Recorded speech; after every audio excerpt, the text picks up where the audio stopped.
Assalamualaikum warahmatullahi wabarakatuh.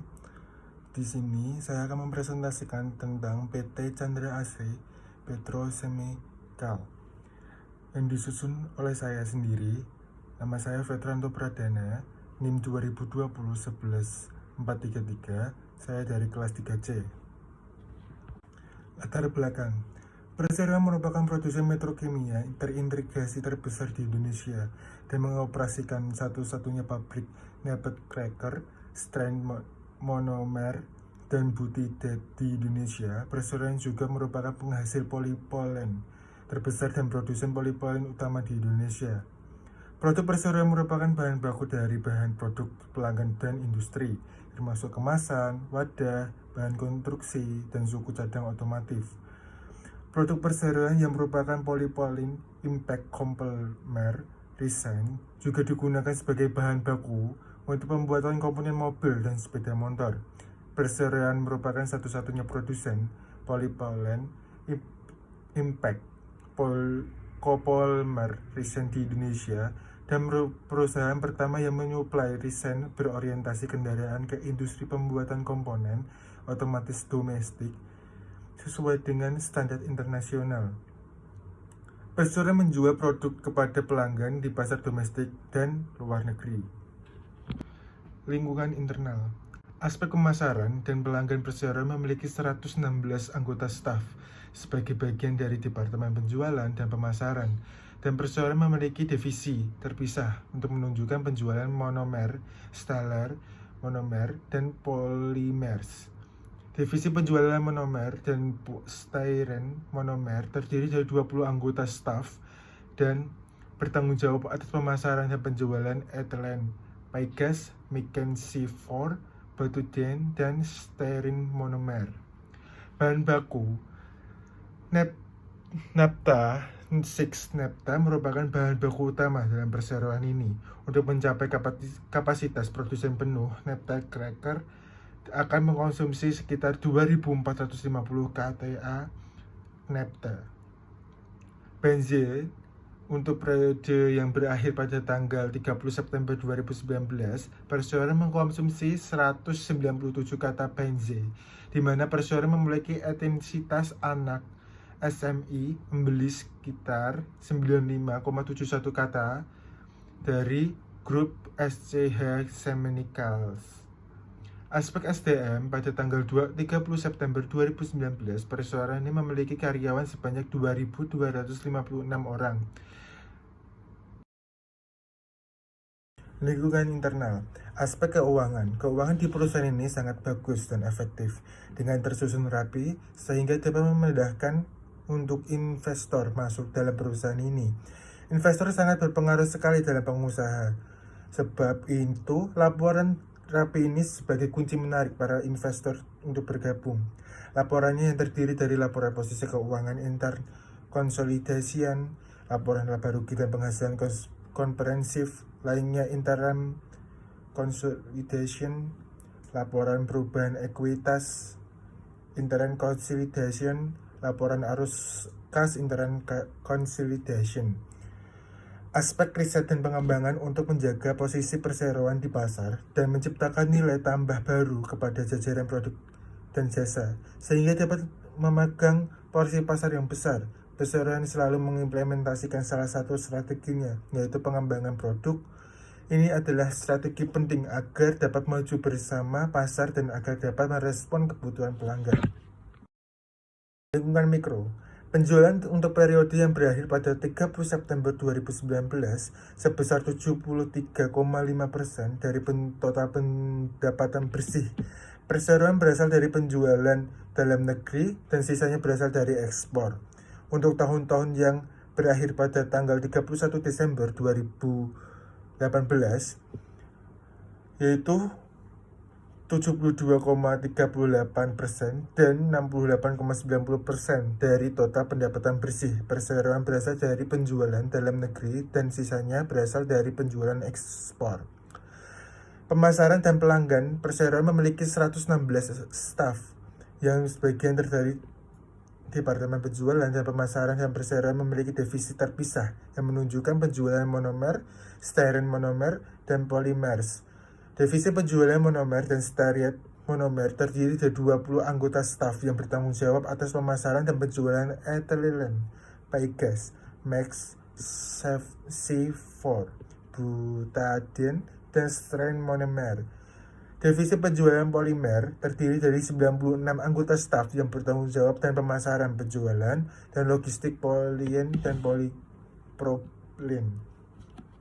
Pelanggan utama sebagai besar pelanggan perseroan berada di Indonesia. Perseroan menjual produk perseroan kepada berbagai macam pelanggan sehingga tidak dapat mendapat pendapatan kepada satu pelanggan yang melebihi 10% dari pendapatan bersih, dan perseroan tidak memiliki kontrak dengan pemerintah. Dengan penghasil penjualan yang berbagai pelanggan, perseroan yakin bahwa ketergantungan perseroan tersebut salah satu pelanggan relatif tidak ada.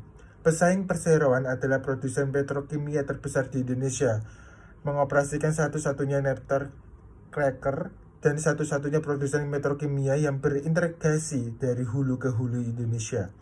Perseroan juga merupakan satu-satunya produsen yang beberapa produk petrokimia seperti ethylene, strain monomer, dan butadiene merupakan satu dari hanya 2 produsen polyethylene dan produsen terbesar produk polypropylene di Indonesia. Pemasok perusahaan ini memproduksi bahan baku sendiri yang memakai fasilitas-fasilitas sebagai berikut. Ada pabrik olefins, pabrik polyethylene, pabrik strain monomer, pabrik batu butadiene, dan pabrik MTBE dan B1. 16 perseroan telah mengalokasikan dana sebesar 9 miliar untuk program CSR perseroan hingga 30 September 2019.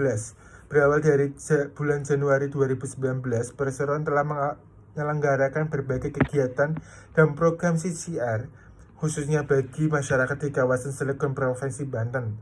Selain aspal plastik, program ini merupakan salah satu penerapan ekonomi sirkular yang dijalankan oleh perseroan untuk mendukung target pemerintah mengurangi limbah sampah plastik di laut sebesar 70% tahun 2025. Bersama Kementerian Pekerjaan Umum 152 dan Perumahan Rakyat PUPR, perseroan menerapkan konsep ekonomi sirkular melalui program aspal plastik. Selain program aspal plastik, perseroan juga melakukan investasi pembangunan industri pengelolaan sampah IPS Sehat Maju Bersama di Kampung Sardang, Kelurahan Kata Bumi, Cilegon. IPS ini mulai dibangun pada Juli 2018 dan ditargetkan selesai tahun 2019. Proses pembangunan IPS melibatkan ITB, Asosiasi Industri Aromatik, Olefin, dan Plastik Inaplas, dan pengolahan bank sampah setempat. Ekonomi perusahaan CAP memiliki banyak sekali kinerja sama dengan banyak perusahaan yang ada di Indonesia. Salah satunya adalah Cendera Asri bekerja sama dengan Jarum dan implementasi aspal plastik di Kudus. Sebagai implementasi dengan menerapkan prinsip sirkular ekonomi, pada 8 April 2021 PT Cendera Asri Petrochemical Tbk bekerja sama dengan PT Jarum dalam menyelenggarakan aspal dengan campuran sampah plastik di area pabrik Jarum di Kudus, Jawa Tengah. Program aspal plastik ini program pemerintahan Indonesia melalui Kementerian Pemerintahan Umum dan Perumahan Rakyat yang telah diusung semenjak beberapa tahun yang berakhir.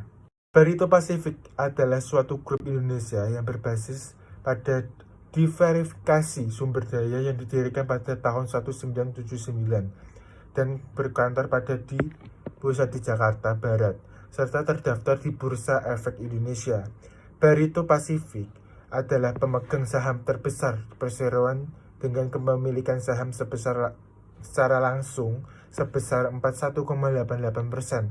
Anggaran dasar Barito Pacific terakhir kali diubah berdasarkan akta pernyataan keputusan rapat nomor 21 tanggal 19 Juli 2019 yang dibuat di hadapan Kumala Jaja Widodo SHMH, notaris di Jakarta, yang telah diberitahu kepada Menkumham sebagai ternyata dalam surat penerimaan pemberitahuan anggaran dasar nomor AU AH 010303000640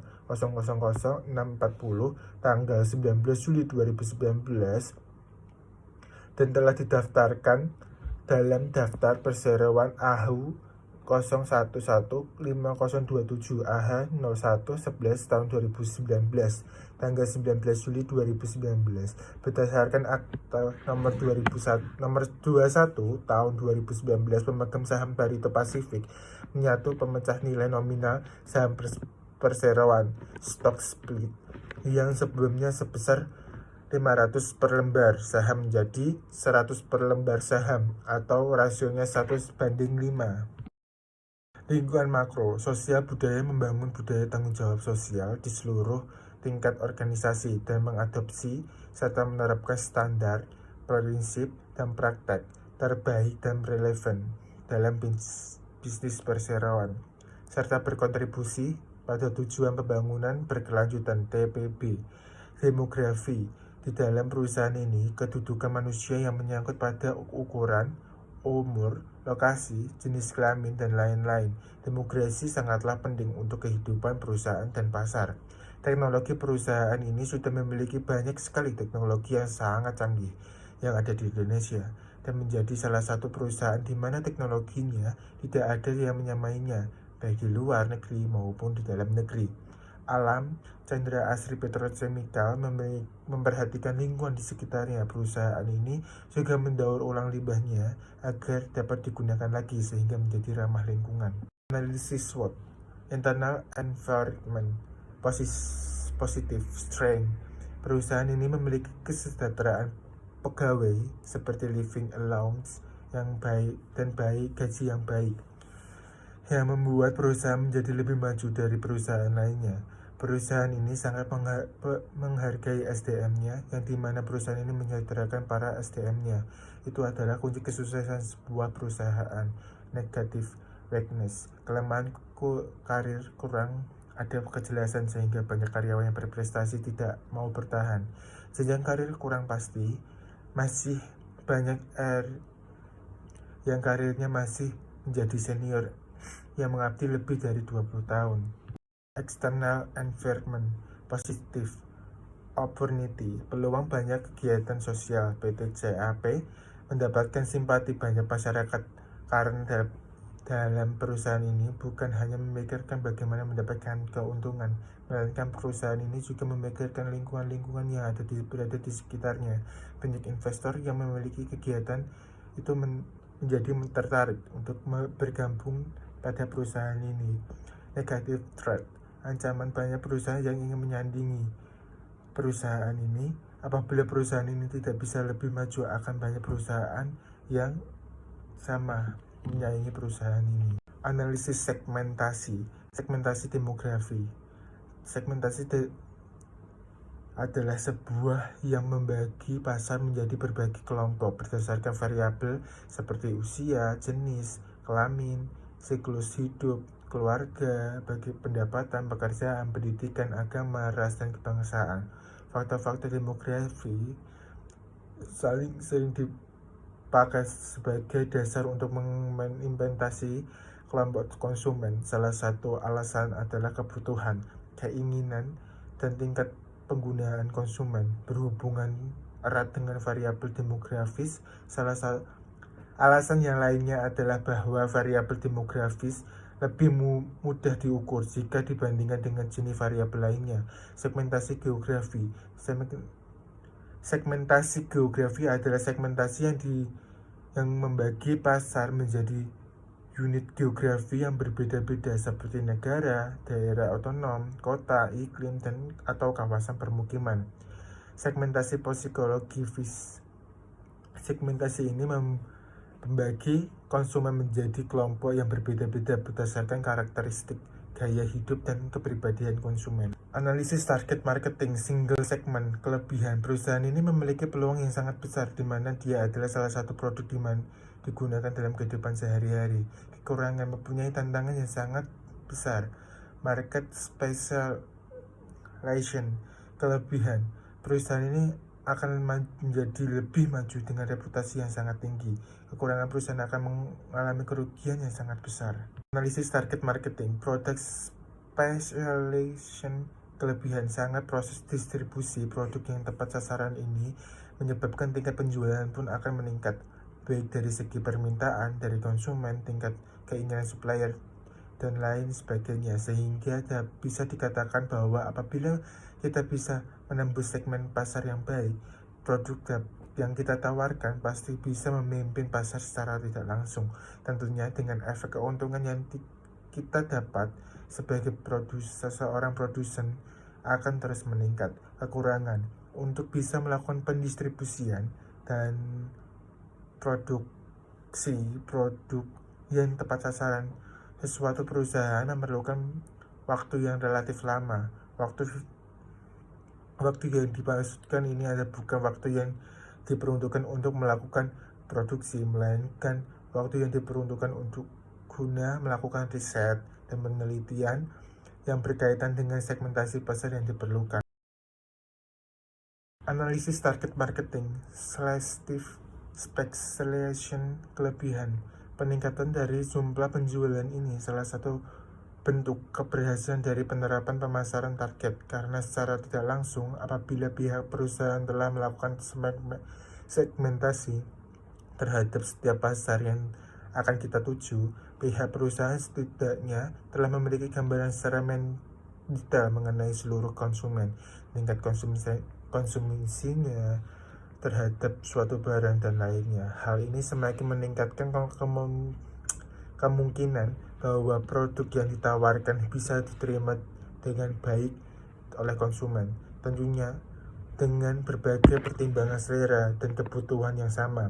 Kekurangan selain membutuhkan waktu yang lama dalam melakukan riset segmentasi ini juga memerlukan biaya yang sangat terbilang cukup besar, namun hasil dan keuntungan dapat didapatkan bukan main-main. Analisis positioning, perform benefit factor, memberikan banyak inovasi yang membuat para investor. Konvensi benefit factor, kenyamanan dalam melayani pelanggan untuk selalu menggunakan produk perusahaan dengan kebutuhan masyarakat. Price benefit faktor, harga mempengaruhi pelanggan untuk membeli barang produk, sehingga perusahaan ini menjual barang dengan harga yang murah dengan kualitas yang terjamin. Psikologi benefit faktor, pekerja yang sangat menumpuk akan membuat para SDM kurangnya berkonsentrasi dalam melayani pelanggan, sehingga di dalam sebuah perusahaan seharusnya mengadakan liburan untuk menghilangkan rasa stres selama ia bekerja. Analisis strategi produk, distribusi, dan promosi. Analisis produk di PTCP, penjual produk Alliance. Produk utama yang dihasilkan oleh Napster Cracker perseroan adalah Alliance dan Propylene, yang juga dikenal sebagai Olivans. Selama proses produksi Alliance proses, Napster Cracker perseroan menghasilkan produk sampingan termasuk Pygas dan Mixen C4. Perseroan memiliki perjanjian mengadakan L-Lin dengan pelanggan utama, yaitu sebagai besar merupakan pelanggan domestik. Perjanjian mengadakan perseroan yang pelanggan utama didapat diperpanjang setiap tahun. Untuk periode yang berakhir tanggal 30 September 2019, perseroan menjual kira-kira 80% dari penjualan ethylene perseroan. Untuk tahun-tahun berakhir tanggal 31 Desember 2018 dan 2017, perseroan menjual kira-kira 75,71% dan 79,91% dari penjualan ethylene perseroan sesuai dengan perjanjian mengadakan dengan pelanggan domestik utama ini. Analisis distribusi. Distribusi adalah proses menyalurkan suatu produk, baik itu barang dan jasa, dari produsen ke konsumen sehingga produk tersebut tersebar luas dan dapat dibeli oleh konsumen yang membutuhkannya. Ada juga yang menyebut arti distribusi adalah sebuah kegiatan pemasaran yang bertujuan untuk memudahkan proses penyampaian produk yang produsen konsumen kepada konsumen. Dengan kata lain, distribusi adalah penghubungan antara aktivasi produk dan konsumen. Analisis promosi upaya untuk memberitahukan atau menawarkan produk atau jasa dengan tujuan menarik calon konsumen untuk membeli atau mengkonsumsinya. Dengan adanya promosi, produsen dan distribusi mengharapkan kenaikan angka penjualan. Selain itu, tujuan promosi adalah untuk meningkatkan kesadaran pelanggan terhadap suatu produk atau merek, sehingga menciptakan loyalitas merek. I get dirty thoughts about you. They get worse when I'm